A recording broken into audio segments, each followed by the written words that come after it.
بسم الله الرحمن الرحیم. نن زموږ د قرآن پاک د ترجمه سبق نمبر 9 دی او سوره بقره هم شروع کړې ده. سوره بقره مدنی سورت دی او 280 آیاتونه دي پکې او 40 رکوګانې دي پکې. نن به انشاءالله مونږه آیت نمبر 6 دا آیت نمبر 6 نه واخله تر آیت نمبر 7 یعنی شپږم آیات او اووم آیات دا دوه آیاتونه به انشاءالله نن موږ لفظي ترجمه به وایو او لږ ډېر به پکې دا صیغې هم حل کوو او ورسره به مختصر تفسیر کوو. بیا انشاءالله چې کله موږ ترکیب کوو نو بیا په ترکیب کې به بیا تفصیلي صیغې حل کوو. نو دا خو زمونږ تفسیر د عوامو دپاره دی دا ترجمه او تفسیر. نو دې کې به کوشش کوو چې داسې خبرې پکې وکړو چې هغې نه عوامو ته فایده ورسي. نو اول مونږ تلاوت کو. اعوذ بالله من الشیطان الرجیم بسم الله الرحمن الرحیم ان الذين كفروا سواء عليهم أأنذرتهم أم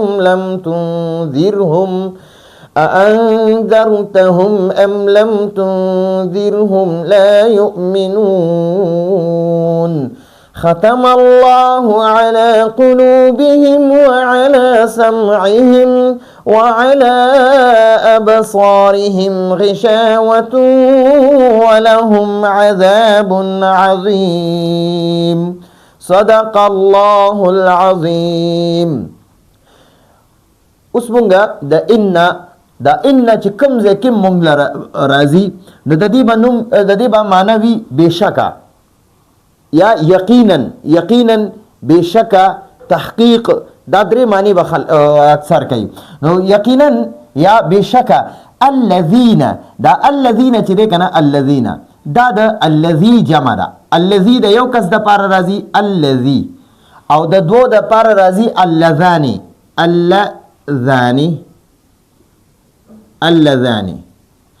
او اللذانی او د ډیرو د پاره راځي الذین. نو دا الذین دیتا اسم موصول وی، اسم موصول ورته وی. او دا الذین معنی را کم خلق چی ان بشکا الذین یا ان الذین بشکا کم خلق چی کفرو کافران شول انکار وکړو کفر اختیار کو. او یعنی دا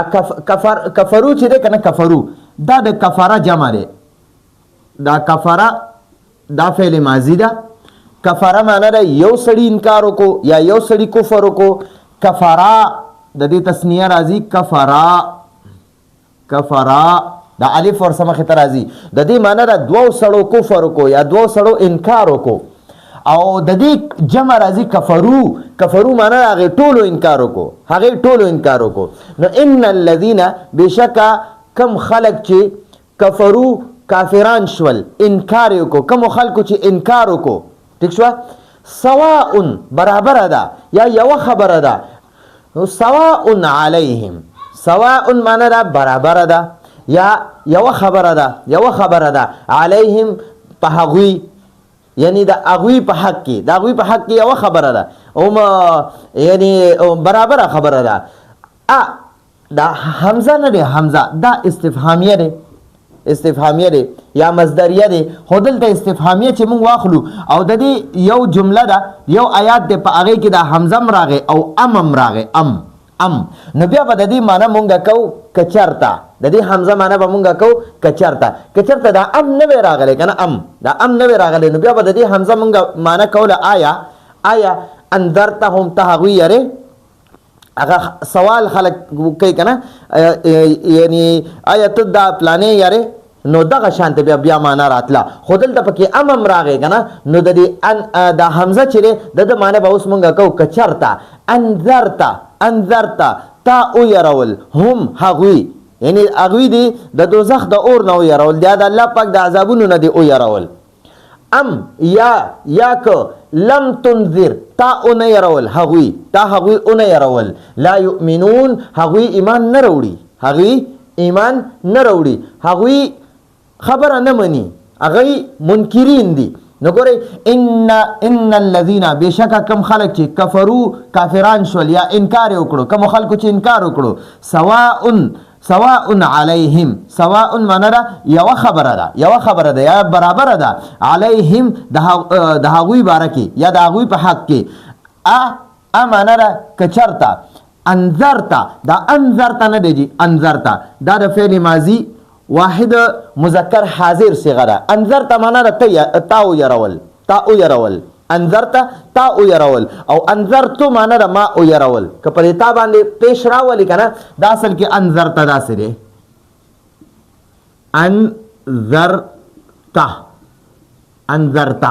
انذرتا تا او يرول هم هغوی کچرته تا هغوی او يرول د جهنم د اور نه دی او يرول د الله د عذابونو نه دی او يرول ام لم یا کچرته ام معنا ده یا ک لم تنذر تا هغوی او نه يرول تا او نه يرول هم هغوی لم تنذر تا او نه يرول نو دا تنذر چې دا فعل ماضی دا انذر ته چې دا فعل ماضی ده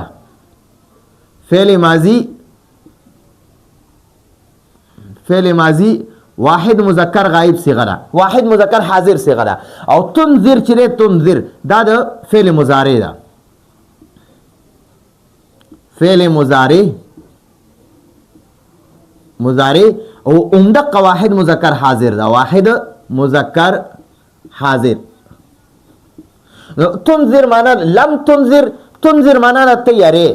لم تنذر معنا تا او نه يرول لم تنذر معنا تا او نه يرول نو دا لم چې د فعل مضارع معنا ماضی ته اړای ٹھیک شو نو لم تنذر تا هغوی او نه يرول لم تنذر تا او نه يرول هم هغوی ٹھیک شو نو وګوره کته هغوی یاره او کنه یاره هغه کافران دي ازلی بدبخت کافران دي هغه کته هغه د الله د عذاب نه او یاره او کنه کته هغه د الله پاک د پکړ نه او یاره او کنه ته د هغه د جهنم نه او یاره او کنه خو هغه لا یؤمنون هغه ایمان نه وروړي لا یؤمنون نو دا یؤمنون چې کنه یؤمنون نو دا یؤمنون دا فعل مضارع ده فعل مضارع او جمع مذکر غائب صيغه ده جمع مذکر غائب د جمع مذکر غائب صيغه ده د کې دا واو ضمیر بارز متصل دی ٹھیک شو خو بیا مونږ وایو یاره دی کې یو هم ضمیر راځي هم ضمیر هغه دا هم ضمیر د جمع دی دا هم دغه کافرانو ته راجع دی چې یاره دا کافران نه دي چې کفر کړو هغوی ایمان نه وروړي لا یؤمنون هغوی خبره نه مني هغوی ایمان نه وروړي هغوی تا د الله پیغمبر نه مني هغوی لا یؤمنون هغوی په تا ایمان نه وروړي هغوی په الله پاک ایمان نه وروړي ٹھیک شو دا کافران نو ان الذين بشکا کم خلق چې کفرو کافران شول یعنی انکار وکړو سواء علیهم داغوی په حق کې برابر خبره ده یا داغوی د بار ده یو خبره ده انذرت کچرته ته یاره هم هغوی کچرته ته هغوی یاره ام یا لم تنذر تا اون يرول هم هغوی کتا هغوی او يرول او کتا هغوی اون يرول لا يؤمنون هغوی ایمان نه وروړي ٹھیک شو جی ختم الله ختم چې کنه ختم مهر تا وای مهر ٹھیک شو جی لکه څنګه چې زمونږه چرته دفتر ته کاغذ یوسو او ال تک په دس ختمو کې بیا پیراله مهر مو لګی ٹھیک شو مهر پیراته اوخی نو دقه شان مهر لګولې ده نو ګوره دا ختمه فعل ماضی واحد مذکر غائب صيغه ده او د دې فاعل الله ده نو دا ختم چې کنه ختم نو دا مهر تا وای مهر او لګولو چاو لګولو الله جل جلاله نو ختم الله جل جلاله مهر او لګولو نو کلم چې فعل موجود وي او د هغه فاعل موجود وي ٹھیک شو که فعل او فاعل دواړه موجود وي نو بیا به موږ اول د فاعل معنی کو وروسته به د فعل معنی کو هر ان کې فعل به مخکې لیکل شوی فاعل به وروسته لیکل شوی فعل به مخکې وي فاعل به وروسته وي خو موږ به معنی د الټه طرف نه کو اول به د فاعل معنی کو وروسته به د فعل معنی کو ٹھیک شو نو موږ وایو الله جل جلاله مهر او لګولو ختم الله جل جلاله مهر او لګولو الله جل جلاله مهر او لګولو علا معنا دا باندې علا معنا دا په یا باندې دلته موږ باندې وکړو باندې ٹھیک شو قلوب دا قلوب چې کنه دا د قلب جمع ده قلبون معنا د زړه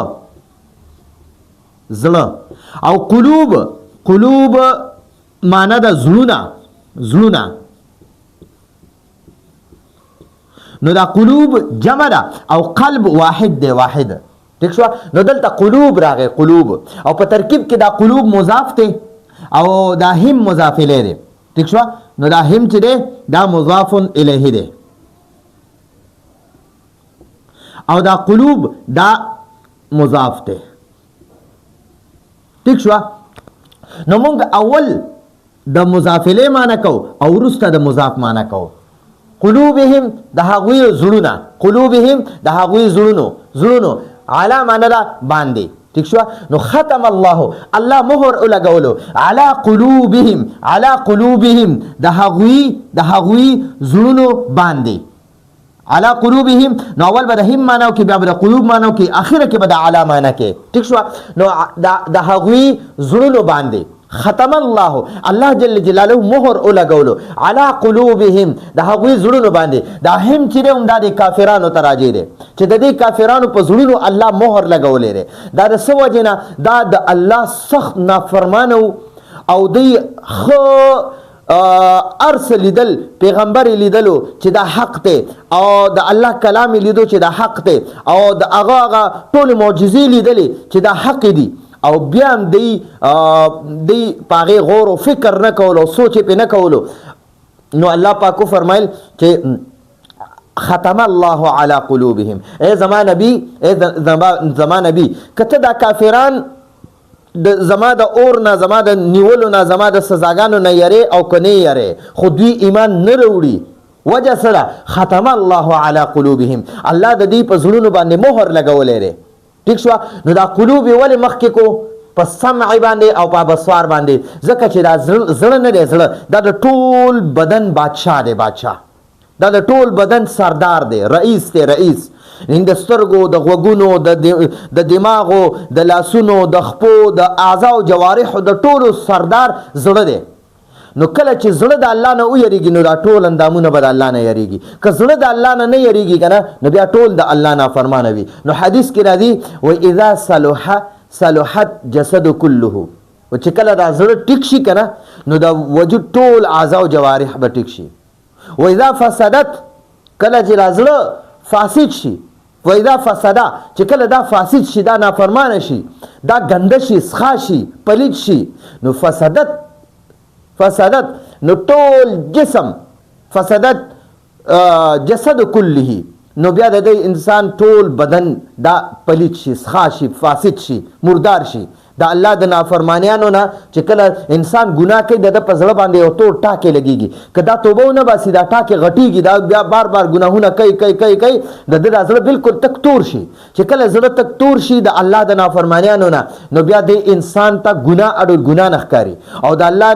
نافرمانی هر وخت کوي نو چې کله د الله د دې په زړونو مهر ولګولو د دې ګناهونو د وجې نه د ګناهونو د کثرت د وجې نه او توبه نه وباسي الله جل جلاله طرف ته رجوع نه کوي نو بیا دی ته ګناه اډول ګناه ښکاري نه قتل ورته څه ګناه نه ښکاري بدکاري ورته څه ګناه نه ښکاري سود ورته ګناه نه ښکاري بېلمازي ورته ګناه نه ښکاري روجي خوړل ورته ګناه نه ښکاري مالدار دی زکات ورکول ورته ګناه نه ښکاري حج کول ورته ګناه نه ښکاري ډېر د الله نافرمانیانې کوي هغه ورته ډول ګناه ښکاري نه هغه د الله نافرمانی ورته اډول نافرمانی ښکاري نه ځکه د ډېرو ګناهونو د وجې د خپل زړه تک تور کړی دی نو ځکه اوس دته الله د نیکۍ توفیق نه ورکوي نو د کافرانو ته چې په دې کافرانو کې ابو جهل ابو لهب عتبه شیبه لوی چې کوم کافرانو د مکې مکرمې نو دغه ټولو په زړونو باندې الله مهر لګولو نبی علیه السلام به بار بار ورتلو هغې له به دعوت ورکولو او د الله نه به یې یرول نو الله پاک قرآن نازل کو وایي ان الذین کفروا دا هغه خلق دي چې چا کفر وکړو انکار وکړو سواء علیهم د دوی په حق کې دا خبره برابره ده یو خبره ده سواء یو خبره ده یا برابره ده علیهم په هغوی یعنی د هغوی په باره کې دا برابره ده انذرته کته یاره کته او يرول هم دوی ام یا لم تنذر تا اونه يرول هم دوی نو لا یؤمنون بیا هم د ایمان نه راوړي. ٹھیک شو وجه سره د دې د ډیر نافرمانیانو د وجه او د دې د ډیر سرکشۍ د وجه د دې د ډیر د الله د نافرمانی کولو د وجه نه ختم الله مهر لګولې دی علی قلوبهم د دې په زړونو باندې. ٹھیک شو جی. نو قلوب دا د قلب جمع ده. قلب یو زړه ته وای، قلوب ډیر زړونو ته وای. ٹھیک شو. نو دا کافران هم ډیرو نو علی قلوبهم هم معنا را د هغوی یعنی د دغه کافرانو وعلى قلوب الكافرين یا تداسو وعلى قلوبهم د دې کافرانو په زړونو باندې وعلى سمعهم نو دا علا معنا باندې وکړه په معنا هم کولای شي په د هغوی په زړونو یا د هغوی په غوږونو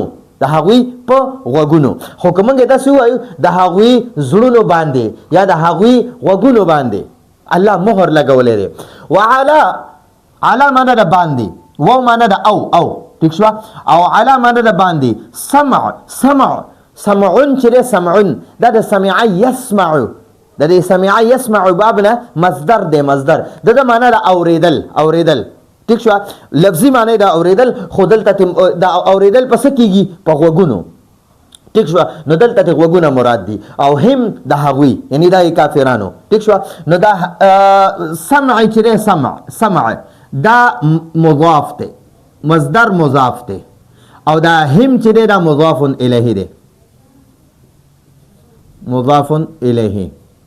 نو اول مونږ د مضاف الیه معنی کو ورسته د مضاف معنی کو حالانکه په عربی کې اول مضاف ورسته مضاف الیه وي، خو ترجمه کې به اول د مضاف الیه معنی کو بیا به د مضاف معنی کو. نو بیا به خپل ترجمه باندې بیا تاسو پوهیږئ. نو ختم الله علی قلوبهم د دې کافرانو په زړونو الله مهر لګولې وعلى سمعهم او د هغوی په غوږونو باندې. نو سمع نه مراد دلته غوږ دی د دې سمع نه مراد غوږونه ٹھیک شو. او قلوب نه مراد زړونه. نو د دې په زړونو باندې الله مهر لګولې دی وعلى سمعهم او د دې په غوږونو د هغوی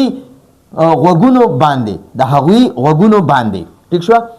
الله دغه مهر لګولې دی. ٹھیک شو جی. نو ګورئ علما فرمای ختم الله على قلوبهم فلا يفقهون الحق. اغوی حق باندې یعنی اډول حق په الله کولاوي نه، اغوی حق نه مخړولې دي. وعلى سمعهم فلا يسمعون الحق اغوی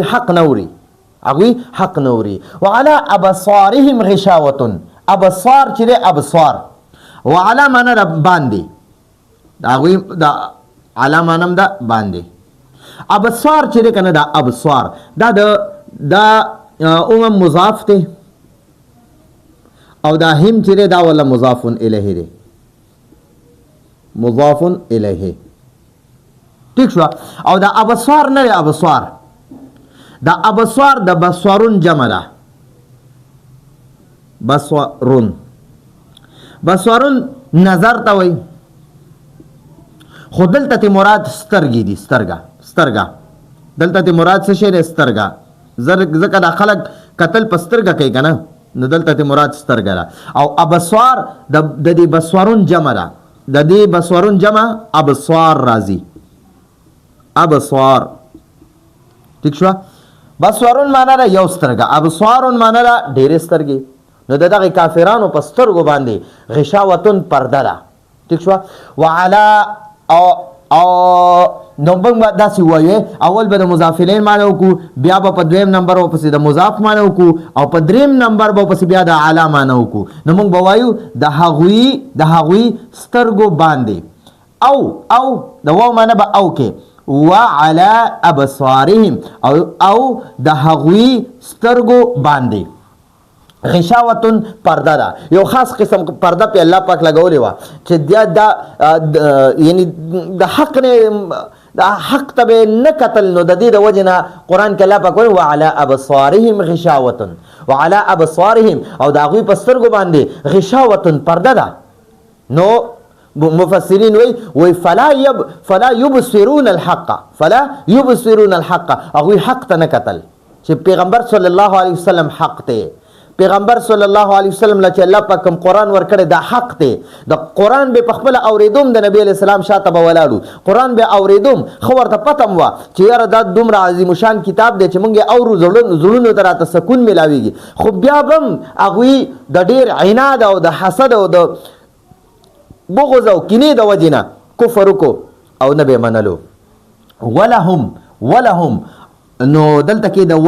دې لام معنی ده د پاره د دې لام معنی ده د پاره دا لام جاره دی د معنی ده د پاره او د دې هم معنی ده د هم مجرور دی د معنی ده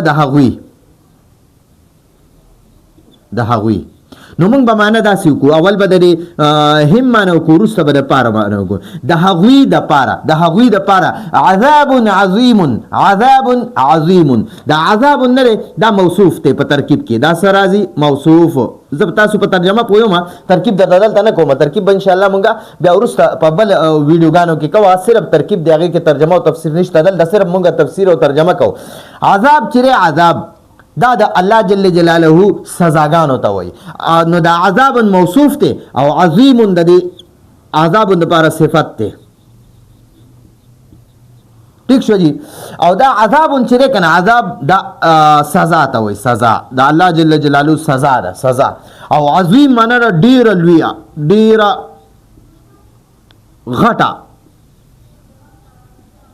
غټه یا ډیره لویه ډیره لویه ٹھیک شو نو اول مونږه په ترکیب کې د صفت معنی کو او وروسته بیا د موصوف معنی کو د موصوف معنی وروسته کو ٹھیک شو نو مونږ به وایو ولهم او د هغوی د پاره د هم معنی به وروسته وکړي مخکې وکړي او د لام جاره معنی به وروسته وکړي نو مونږ به وایو او د هغوی د هم معنی ده د هغوی لهم معنی ده د پاره د هغوی د پاره عذاب عظیم ډیر غټ عذاب دی ډیر غټ عذاب مقرر شوی دی نو موږ به اول د عظیم معنی وکړو وروسته به د عذاب معنی کوو او په عربی کې اول به موصوف وي او وروسته به صفت وي خو موږ به اول د صفت معنی کوو او وروسته به د موصوف معنی کوو ٹھیک شو نو موږ به وایو ولهم او د هغوی لپاره عذاب عظیم ډیر غټ عذاب مقرر کړی شوی دی ولهم عذاب عظیم او د هغوی لپاره ډیر لوی عذاب دی نو دا زمونږ مختصر تفسیر مو او خجی نو دا عذاب الله پاک په دنیا کې مور کړی دی چې د هغوی په زړونو د هغوی په غوږونو باندې الله مهر لګولې او سترګې الله پاک په سترګو باندې الله پاک ورته پرده لګولې ده او د هغې دپاره په دنیا کې خو دغه عذاب دی او دوی ته به سکون نه وي الله به د ژوند نه سکون واخلي او په آخرت کې سخترین عذابونه د دې کافرانو دپاره به او همیشه به په جهنم کې سوځېږي او غوپې به وخي او چغې به وخي ټیک شوه مخکې انشاءالله په قرآن پاک کې بیا ځای په ځای د سزاګانو بیانونه هم شوي چې جنت کې به کوم نعمتونه جهنم کې به کومې سزاګانی دا ټول تذکرہ شوی دا نو اول ان الذين كفروا واخر تر عذاب عظیم د دې د مخکنی آیاتونو سره سره بته نو مخکنی کلم چې قران دا اصول دي چې کوم ځکه صفات د مؤمنانو صفات بیان کینو بیا پسې وروسته د کافرانو تذکرہ هم کوي چې کله د مؤمنانو تذکرہ شي بیا پسې د کافرانو تذکرہ کوي او چې کله د جنت تذکرہ شي نو بیا پسې وروسته د جهنم تذکرہ وي ٹھیک شو جی نو دا زمونږه د دې دوه آیاتونو ترجمه وا یو ځل بیا لفظي وایو ان الذين بشک کم خلق چې کفرو کافران شول انکار وکړو سواء یو خبره ده برابر خبره ده علیهم د هغوی په حق کې دا خبره یو خبره ده برابر خبره ده انذرتا کتا او یاره هم هغوی ام یا که لم تنذر تا اون یارول هم هغوی لا یؤمنون نو بیا هم هغوی ایمان نه راوړي ٹھیک شو کتا هغوی او یارول دا الله د عذابونه نه او که او د نه یارول نو دا کافران ایمان نه راوړي ختم الله جل جلاله مهر لګولو علی قلوبهم د هغوی زړونو باندې وعلى سمعهم او د هغوی غوږونو باندې وعلى ابصارهم او د هغوی سترګو باندې غشاوتن پرده ده په غوږونو او په زړونو ورله مهر لګولو او په سترګو ورله الله پرده ولګوله ولهم او د هغوی د پاره دغه کافرانو د پاره ولهم او د هغوی یعنی د کافرانو د پاره عذاب عظیم ډیر غټ عذاب مقرر شوی دی ډیر خطرناک عذاب مقرر شوی دی نو دا زمونږه د نن ورځې اسانه او ترجمه او مختصر تفسیر نو راتلونکي درس پر اجازه غواړو هذا هو المرام والله اعلم بحقيقة الكلام